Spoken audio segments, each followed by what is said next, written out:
Well, Sister Ann and I are so happy to be here again. And we're so happy to be here and be preaching again during the season of Lent. A season that I think is one of the happiest times of our church year. Now, traditionally, you and I may not have been raised to think of Lent as a very happy time, right? But with the quality of singing that you just heard, how could you not smile? How could we not be happy? Think about it. This is a season of great joy. As a matter of fact, the first preface for the season of Lent says, "We give you thanks and praise, O God, for this joyful, joyful season." As a matter of fact, Pope Benedict told us on Ash Wednesday why this is such a joyful season. I don't know if you know this, but do you know that every year, for hundreds of years, the Pope has begun Ash Wednesday at the Dominican Basilica of Santa Sabina in Rome? Every year, the Pope begins Lent with the Dominicans in Rome. Now, I always thought that was because the Dominicans were so special. I realize now it's because the Dominicans need so much help. The Pope began there this year, and he began preaching and setting the tone for what Lent is all about. And what he said Lent was the season where you and I embrace the absolute certainty of God's love. Isn't that incredible? Isn't that thrilling? It's the season where we embrace the absolute certainty of God's love.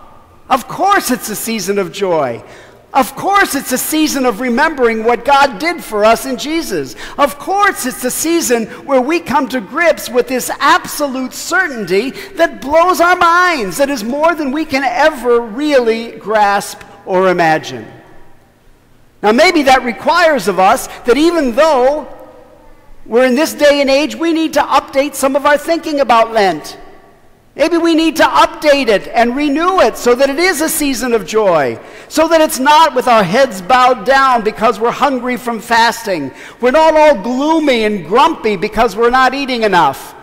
Jesus even said that on Ash Wednesday. He says, when you people give alms, which is charity, when you people pray, when you people fast, don't look gloomy. Quit looking so gloomy. Do you know how much I enjoy saying that to Catholics? Look like you're happy to be here. Put a smile on your face when you come to the best news of your lives and receive the most important meal of your lives. Look like you're happy to be here is what Jesus was saying through all of your prayer, through all of your religious observance, through whatever you do. This is the greatest news of our lives.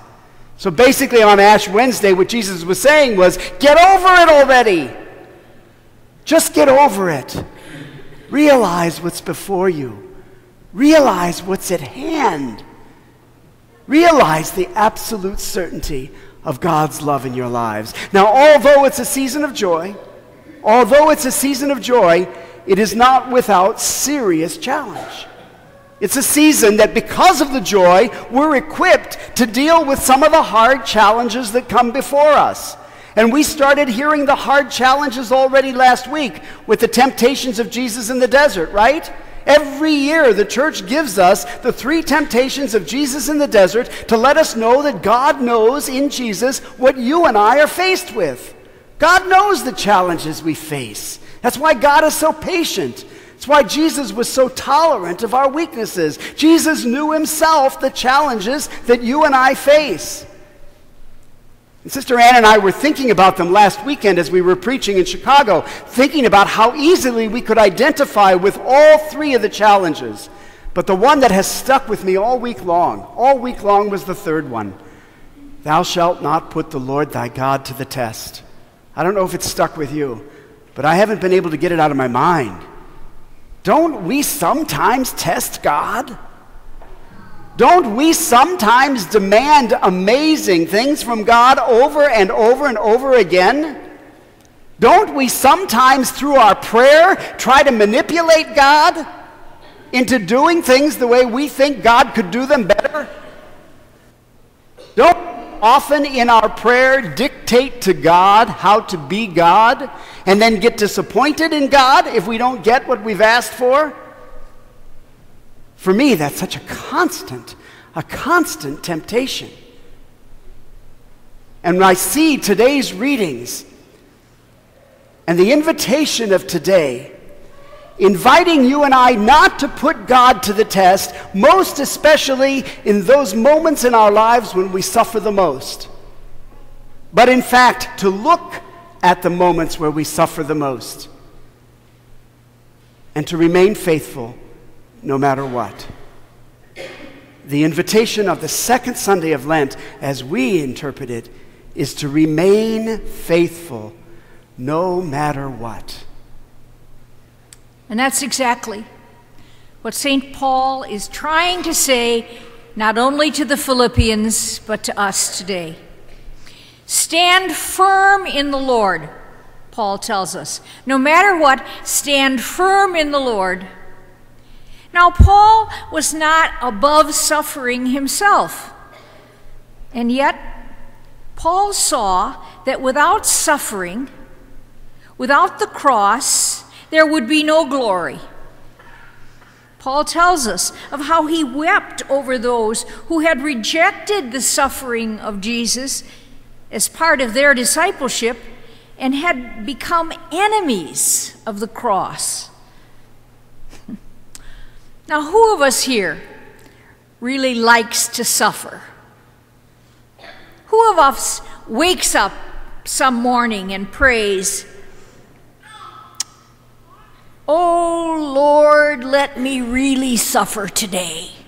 Please let me really suffer"? None of us would be that foolish, would we? To actually ask for suffering? Still, it's a part of our human condition. And we've got to take to heart Paul's exhortation that in the face of suffering, to stand firm in the Lord. And so we continue our journey into Lent, and perhaps we'll see more clearly the relationship of suffering to glory. Let me tell you a little story which shows how transforming suffering can be. It was just 2 weeks ago, a 12-year-old boy named Jason Haskin died of a brain tumor in Elgin, Illinois. In the 2 months before his death, Jason had become a focus of heroism. And on the day he was buried, the mayor of Elgin declared it to be Jason Haskin Day. His mom and dad, his brother, his sisters, his grandparents, his aunts and uncles, his cousins, his friends at school, his teachers, all of the people who knew and loved Jason were deeply touched and saddened at the time of his death. At the same time, they were greatly changed by what Jason had taught them.